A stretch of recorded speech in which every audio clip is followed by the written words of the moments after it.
हमारे खुदावन यीशु मसीह की पैदाइश किस तरह से हुई।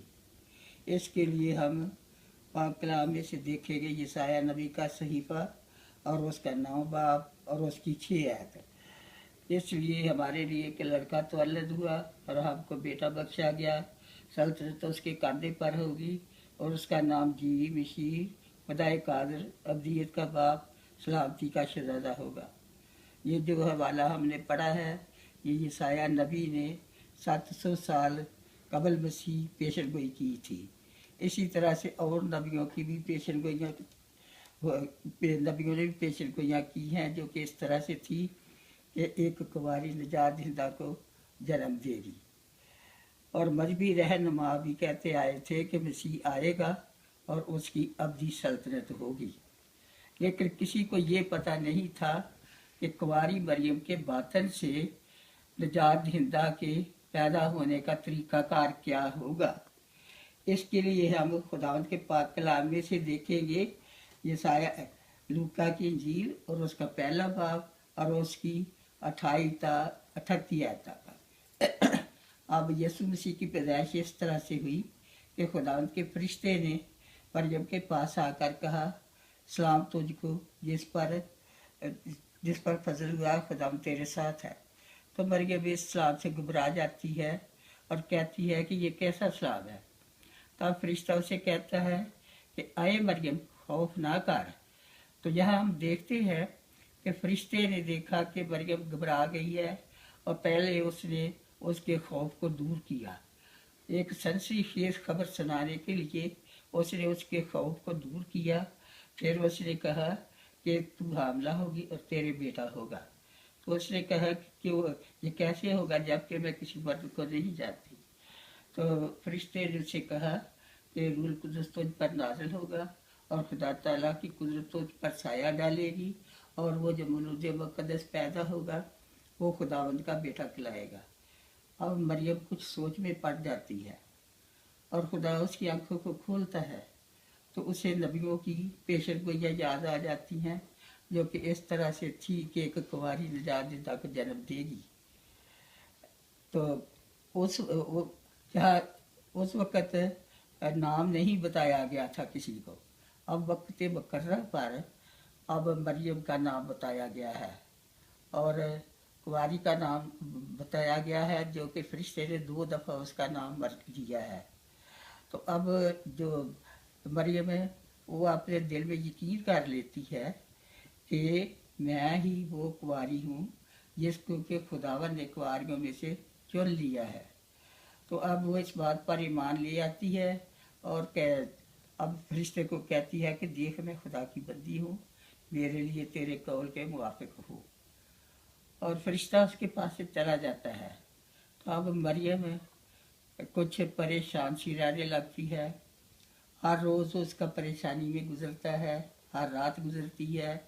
वो परेशान है कि मैं लोगों को और मजहबी रहनुमाओं को किस तरह कायल कर सकूंगी, क्योंकि एक कुंवारी के बच्चा पैदा करना पत्थरों से मौत के बराबर था। तो वो अब परेशानी के दिन गुजार रही है। सबसे बढ़ कर के जो उसका मंगेतर यूसुफ है उसको पता चलता है तो वो भी उसे चुपके से छोड़ देने का इरादा करता है क्योंकि उसे बदनाम नहीं करना चाहता था, वो रास्तबाज था। तो वो अपने भी दिल में सोच रहा है। तो उधर वो भी यूसुफ भी परेशान है और मरियम का भी हर दिन परेशानी में गुजरता है। तो खुदा जो है वो एक बेहतरीन मंसूबा साज है। खुदा ने जब अदन में औरत से वादा किया, अदन में वादा किया था कि औरत की नस्ल का, तो उसने उस वक़्त उसका इलाज भी ढूंढ लिया था और उसने उसका फैसला भी कर लिया था, क्योंकि खुदावंद सच्चा और रास्त, उसके फैसले दुरुस्त और रास्त होते हैं। तो इस तरह से जब वो यूसुफ सोच रहा है तो खुदावंद के फरिश्ते रात को खुदावंद का फरिश्ता उसके पास आता है और कहता है कि आए यूसुफ, अपनी बीवी मरियम को अपने यहाँ ले आने से ना डरे, क्योंकि जो कुछ उसके में पेट में है वो खुदा की तरफ से है, और देख उसके बेटा होगा और उसका नाम यस्सु रखना, और वो अपने लोगों को गुनाहों से निजात देगा। तो अब यूसुफ नींद से जाग जाता है और इस बात पर गौर करता है, और वो फरिश्ते के कहने पर खुदा का हुक्म मानता है, और फरिश्ते के कहने पर अपनी बीवी को अपने यहाँ लाने से रजामंद हो जाता है और अपनी बीवी को अपने यहाँ ले आता है, क्योंकि निजात दहिंदा को दुनिया में लाने के लिए मरियम को बचाना ज़रूरी था। तो इस वास्ते इसलिए फिर वो उसको उसको उसकी हिफाजत की ज़रूरत थी। तो यूसुफ उसे ले आता है और उसको ना जाना जब तक कि उसके बेटा पैदा ना होगा। तो यूसुफ उसकी हर तरह से हिफाजत कर रहा है, पूरा पूरा उसका साथ दे रहा है। तो फिर ऐसा होता है कि कैसर गुस्तस की तरफ से हुक्म जारी होता है कि सारी दुनिया के नाम लिखे जाए। तो यूसुफ भी अपनी बीवी मरियम को लेकर यहूदा के बैतलहम में जाता है, क्योंकि वो दाऊद के शहर बैतलहम का रहने वाला था। तो जब वो वहाँ जाते हैं तो उनके लिए सराय में जगह नहीं रहती, तो वो उनको एक जहाँ मयाशी बांधे जाते थे वहाँ एक कोने में उनको जगह मिलती है। तो ऐसा होता है कि आधी रात को मरियम के वज़ाए हमल का वक़्त आ पहुँचता है, तो उसके पलौठा बेटा पैदा होता है और वो उसको कपड़े में लपेट कर चटनी में रखती है। तो उस बच्चे की पैदाइश पर एक हलचल सी मच जाती है, हर चीज़ हरकत में आ जाती है। आसमान पर फरिश्ते और सितारे, ज़मीन पर मजूसी और चरवाहे, क्योंकि लिखा है कि रात को आधी रात को मैदान में चरवाहे रहकर अपनी भीड़ों की निगाहबानी कर रहे थे कि उनके चगिर्द नूर चमका और वो नहायत डर गए। तो फरिश्ते ने से कहा डरो नहीं, मैं तुम्हें खुशी की बशारत देता हूँ कि तुम्हारे शहर में एक बलजी पैदा हुआ है, यानी मसीह खुदावंद, और उसका तुम्हारे लिए ये निशान है कि तुम एक बच्चे को कपड़े में लिपटा और चरनी में पड़ा हुआ पाओगे। तो अभी वो पैगाम दे ही रहा था तो उस्मानी लश्कर की एक गिरोह ये कहती हुई ज़ाहिर हुई कि आलम वाला पर खुदावंद की तमजीद हो और ज़मीन पर उन आदमियों से जिनसे वो राजी है सुलह। तो इससे यह हम ये ज़ाहिर कर सकते हैं कि जहाँ आधी रात को मैदान में एक फरिश्ते ने उनको पैगाम दिया, तो वो मैदान इस लिहाज से मसीह की पैदाइश पर पहली इबादतगाह ठहरा, और वो पहली कवायद वो फरिश्ते हुए जो कि इस बात से खुदावंद की हमद और सताइश और तारीफ करते आए थे।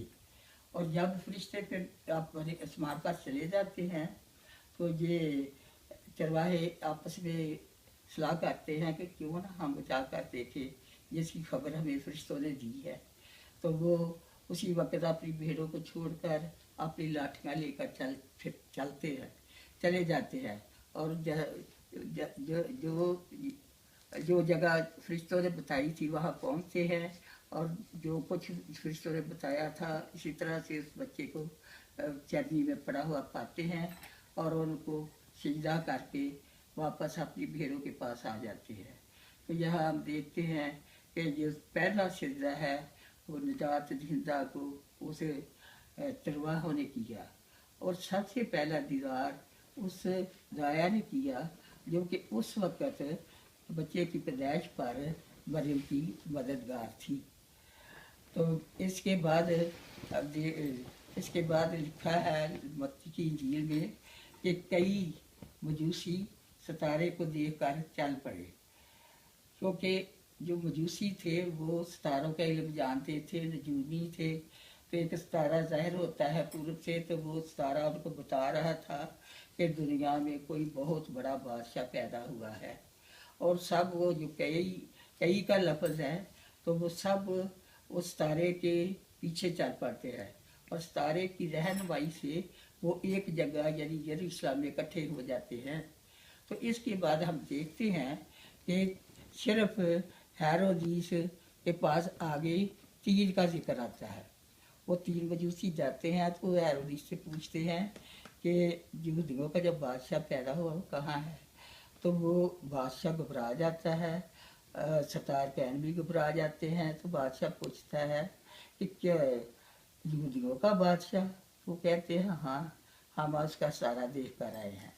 तो वो अपने सरदार कैनों को और फकीरों को कहता है कि अपनी किताब मुकद्दस को खोलो और देखो कि यहूदियों के बादशाह की पैदाइश कहाँ होनी चाहिए। तो वो पढ़कर बताते हैं कि लिखा है, नबी की मार्फत लिखा है कि यहूदियों के बैतलहम में। यहाँ नबी का नाम नहीं दिया गया, लेकिन वो मीका नबी ने पेशन गोई की थी। तो उसके बाद फिर अब हेरोदिस कहता है कि जब उस बच्चे को जाकर सीधा करो, अगर वो मिल जाए तो उसे सीधा करो और मुझे आकर बताओ ताकि मैं भी उसे सीधा करूं। तो जब वो मजूसी जाने लगते हैं तो वो इस तरह फिर उनके आगे आ जाता है और वो सारा उनको एक यानी शहर में बैतलहम में ले जाता है और एक घर पे जाकर ठहर जाता है। तो वो घर हो सकता है वो यूसुफ का ही हो, क्योंकि वो दाऊद के शहर का रहने वाला था। तो उस घर में उस बच्चे को वो सितारा भी देखकर खुशी से झूम जाता है और अपना सारा नूर उस पर निछावर करके खुद फजाओं में गुम हो जाता है। और जो मजूसी है वो उसे सीधा करते हैं और अपने डब्बे खोलकर उसको हदिया देते हैं, सोना और लबान। और वो फिर खुदा से हिदायत पाकर वो दूसरे रास्ते से अपने मुल्कों को चले जाते हैं। तो उसी रात खुदावंद के फरिश्ते ने यूसुफ को कहा कि आई यूसुफ, अभी तैयार हो जा, इस बच्चे को और इसकी माँ को लेकर इसी वक्त ये शहर से निकल जा और मिस्र को चला जा, तो जब तक मैं ना कहूँ वहीं रहना। तो वो उसी वक्त ही आधी रात को यूसुफ बच्चे को और उसकी माँ को लेकर मिस्र को चला जाता है। तो इसके बाद अब हम देखते हैं कि जो बच्चे की पैदाइश हुई है कि वो कुंवारी मरियम से हुई है, इसलिए उसे औरत की नस्ल कहा गया। और वो बिन बाप के पैदा हुआ इसलिए उसे अजीब कहा गया, क्योंकि यशायाह ने उसे अजीब कहा है। तो इसी तरह से जो उसकी बच्चे की पैदाइश पर रूनुमा वाक़या हुए हैं वो भी अजीब है, क्योंकि किसी की पैदाइश पर ऐसे वाक़यात नहीं हुए। तो अब ये जब फिर इसके बाद यस्सु का जिक्र आता है कि वो गलील में अपने बाप के घर अपने भाइयों के रिश्तेले भाई उनके साथ परवरिश पा रहा है, गुमनाम परवरिश पा रहा है एक। तो वो उसके साथ काम करवाता है। तो जब 30 साल का होता है तो यूहन्ना बपतिस्मा देने वाला आता है दरियाए यरदन में। तो वो भी जाकर यूहन्ना से बपतिस्मा देता है और जब बपतिस्मा दे के पानी से बाहर आता है तो रूह कुदस कबूतर की इमारत उसके ऊपर आ जाती है और आवाज़ आती है आसमान से कि ये मेरा प्यारा बेटा है, इसकी सुनो। तो अब ये सुन रूह कुदस से भर जाता है और रूह कुदस से भरा हुआ वो जंगल बियाबान में चला जाता है ताकि 40 दिन तक शैतान से आजमाया जाए। और वो जानवरों के साथ रहता था।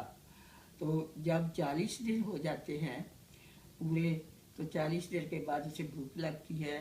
तो शैतान उसके पास आकर कहता है कि अगर तू खुदा का बेटा है तो इन पत्थरों से कह के रोटियां बन जाए।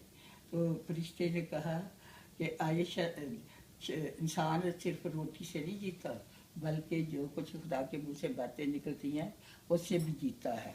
तो उसने फिर शैतान को झिड़का और कहा है शैतान दूर हो। शैतान उसके पास से चला गया और फरिश्ते आकर उसकी खिदमत करने लगे। इसके बाद रूह कुद्दस से भरा हुआ अब यीशु मसीह गांव-गांव, शहर-शहर, मैदानों में खुदा की इबादत करने लगा, खुदा की वडियाई करने लगा, लोगों को बताने लगा और अपने आप को उसने मौजज़ों के ज़रिए लोगों पर ज़ाहिर किया। उसने पानी को मैं बनाया, उसे पानी पर चल कर दिखाया उसने तूफानों को थमा दिया, उसने मुर्दों को जिंदा किया, उसने तरह तरह के मरीजों को शिफा बख्शी और मौजज़ों के ज़रिए अपने आप को वो लोगों पर जाहिर कर रहा था और खुदा की खुशखबरी को साथ साथ फैला रहा था। वो इबादत खानों में तालीम देता था, लोग उसकी तालीम से हैरान होते थे और कहते थे ये उस यूसुफ का बेटा नहीं है, इसको ये तालीम कहाँ से आ गई। तो वो हिकमत के साथ सबके साथ बातें करता था और लोगों को हैरान करता था। तो वो कहता था कि मेरे बाप ने मुझे भेजा है कि मैं उसकी मर्जी को पूरा करूं। तो उसने उसके नाम को फैलाया और उसकी खुशखबरी को फैलाया और फिर उसने अपने शागिर्दों को कायम किया। तो वो उसके शागिर्द उसकी वो भी उसकी गवाही देते रहे। तो जब वो अलानिया यहूदियों के खिलाफ बात करता था कि गुनाहगारों तौबा करो, तो वो फिर अपने आप को कहता था कि मैं यहूदियों का बादशाह हूँ। तो इस बातों से यहूदी उसके दुश्मन बन गए और उन्होंने उसे पकड़ कर सलीब दे दिया। जब उसे सलीब दिया गया तो उसकी अंधेरा छा गया, बड़ा भूचाल आया, पर्दा हैकल से नीचे से लेके ऊपर तक फट गया और बाप से मेल हो गया और इतना भूचाल आया कि ज़मीन लरज़ी, चट्टानें तिड़की, कब्रें खुल गई और बहुत से मुर्दे जिंदा होकर यरूशलेम को गए और बहुत से लोगों ने उन्हें देखा। तो इस तरह से उन्होंने देखा। तो इसके बाद जब अंधेरा छा गया तो जो सूरज था वो उसने भी अपना मुंह छुपा लिया, क्योंकि अपने माहिर कारीगर को वो देख ना सका और बाप ने भी उसे पीछा कर लिया। अगर बाप पीछा ना करता, मुंह ना छुपाता, तो वो कभी मर नहीं सकता था। तो इसीलिए उसने कहा कि आए बाप तूने मुझे क्यों छोड़ दिया। तो वो उसके बाद जब उसको दफन किया जाता है, जब वो जिंदा हुआ तो 40 दिन तक ज़मीन पर सैकड़ों लोगों को मिला और जब वो आलमी बाला पर चढ़ा तो कैदियों को साथ ले गया और उन आदमियों को नाम दिए। सिवाय इसके चलने से और क्या पाया जाता है, सिवाय इसके कि वो ज़मीन के नीचे के इलाके में उतरा भी था और उतरने वाला वही है जो सब आसमानों से भी ऊपर चढ़ गया ताकि सब चीज़ों को मामूर करे। तो इसलिए जब वो जिदा किया गया उसी में उसने जाकर उन कैदी रूहों में मदादी की जो कि उस वक़्त की नूह के वक़्त की नाफरमान थी। तो जब वो ज़मीन के नीचे उतरा तो वो उतरने वाला सब आसमानों से ऊपर चढ़ गया ताकि उन चीज़ों को मामूर करे। तो इसलिए आजकल यीशु आसमान पर हुक्मरान है। हज़ारों साल पहले बाइबल में यीशु के बारे में लिखा गया था कि खुदा उसे सल्तनत व हशमत और मुमलकत देगा। उसकी सल्तनत अबदी सल्तनत है जो जाती ना रहेगी और उसकी मुमलकत लाजवाल होगी। दानियल 7:13-14 है। खुदा इसके कलाम के पढ़े और सुने जाने पर